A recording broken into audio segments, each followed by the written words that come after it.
What's up, guys? It's Ryantium here, and today we are back in Skyrim. That's right, you guys, and don't snap. It's gonna be an awesome freaking day. So guys, welcome back, and happy Sunday. So before we get into today's mod showcase, I did want to pose a question to you guys that did not see the Saturday showcase. Would you guys want to start seeing armors and weapons showcased, alongside homes during the weekend? The reason I ask is because the more and more I showcase homes, the less and less of them there will be to showcase in the future. And unfortunately, I'm in no position to make my own homes, because if I wanted to, then I'd do that. But let me know, would you guys want to start seeing weapons and armor mod showcases on the weekends? And then we go from there. So today we're taking a look at it's a very interesting home, and I say that because on the inside, there's so much you can do to really make it your own in a non-Hearthfire sense. So today we're taking a look at ADAVALD'S Retreat. Now the name ADAVALD might ring a bell because you've probably seen his dead corpse, or you've tried to save him when you're doing the Dawnguard DLC. Now if I'm not mistaken, this man died after being interrogated when you're on your way to find Serana.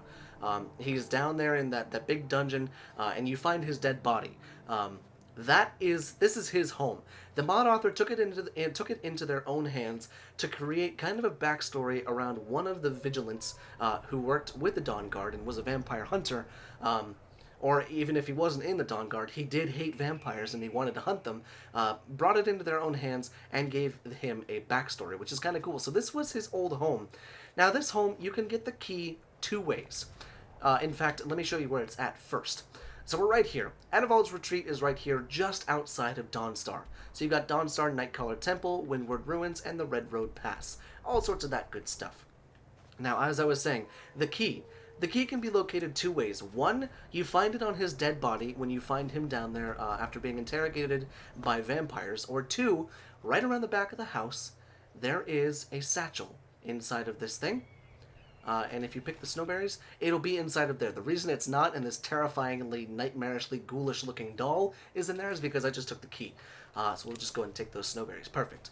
Now, without further ado, let's actually break this house down in typical Ryantium fashion. So, here at the beginning, we do indeed have a few little grow beds right here, which is always nice to see, especially in somewhere as cold as Dawnstar, because stuff doesn't really grow that well out here that would be normal in another spot of Skyrim.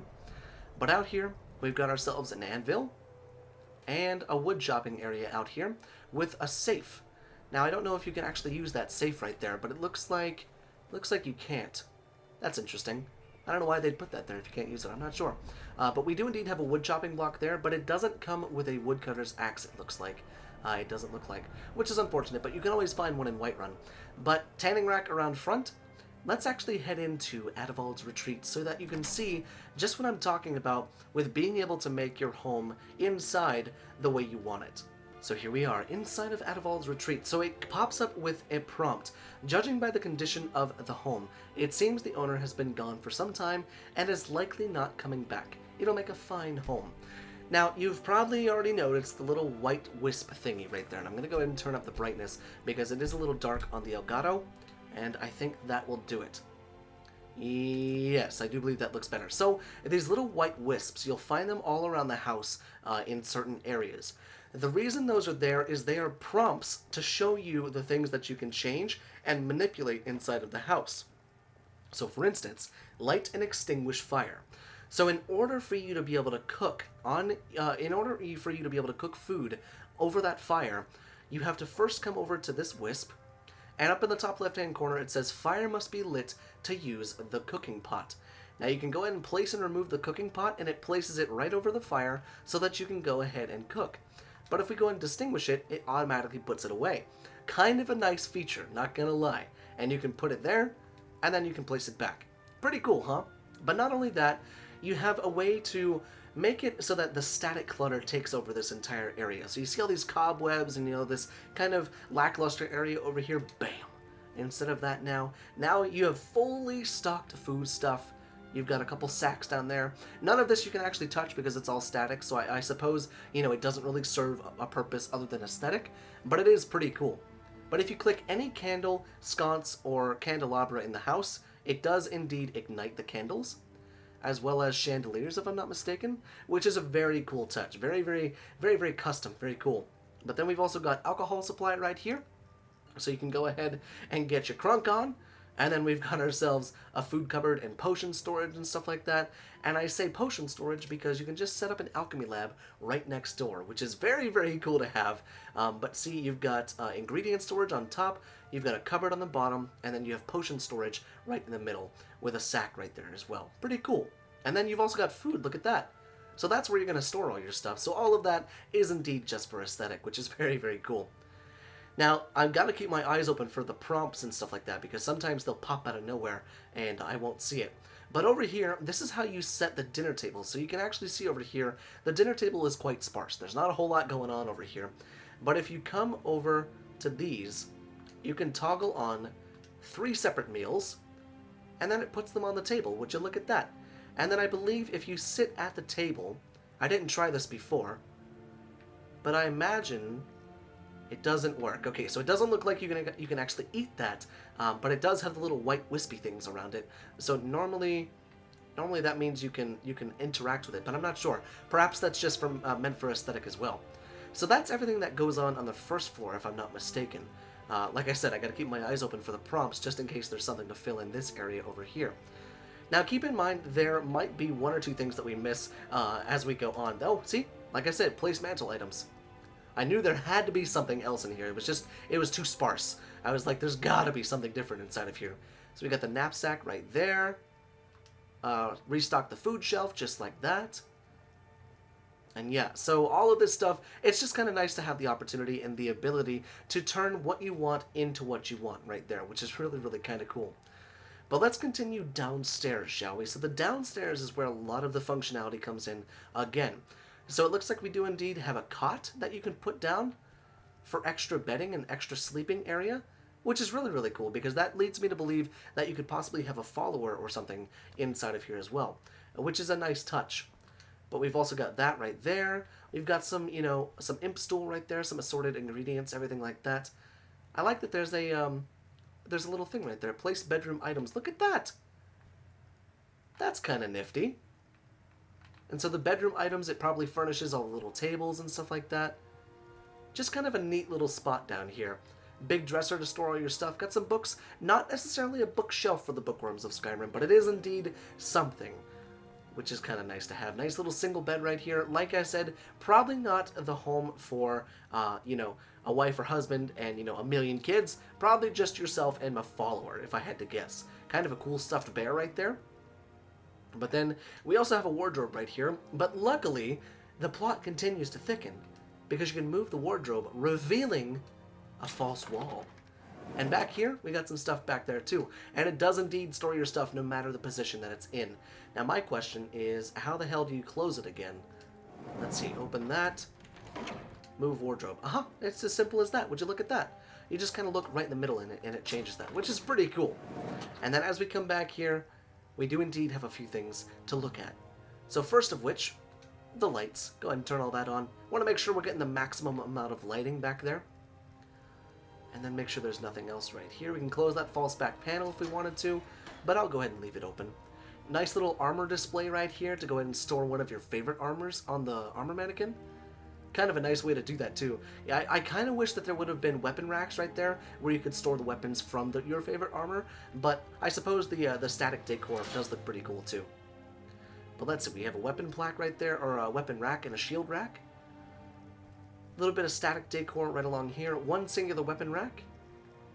And then as we come back here, this is perhaps maybe like a chilling out, maybe kind of smithing area, crafting area and stuff like that. And the only reason I say that is because I saw, or I thought I saw something over there. Maybe I did not, but looks like there's a whole bunch of stuff down here to activate. But I did notice one thing: use the map icons to find the vampire lairs. Yes, this is what I was about to point out. In the description, it says something about having every single vampire cave displayed on the map. All you gotta do is click, and it shows it to you, which is crucial to those of you that maybe want to do like a Vanilla with Sprinkles Dawn Guard playthrough, which is pretty cool. It would be pretty nice to do. This is my go-to home. This would be my go-to home if I were trying to do that. But then we've also got another weapon rack over here, restock counter, Got a couple things right there. A display case that does indeed work, which is always great to see. Let's turn the candles and lights on. And then let's see. We have offerings to the fallen vigilant. Very cool. Got a Shrine of RK. And then a nice little seating area over here with a weapon rack. And then as we continue over here, looks like we have a big area for books. Yep, for the bookworms of Skyrim. Didn't forget about you. But let's see, anything more to store on there? Nope, but we do indeed just have 2 bookshelves, and it's the bookshelves that most of you like, I'll say. And then over here, what do we have? That is a hand.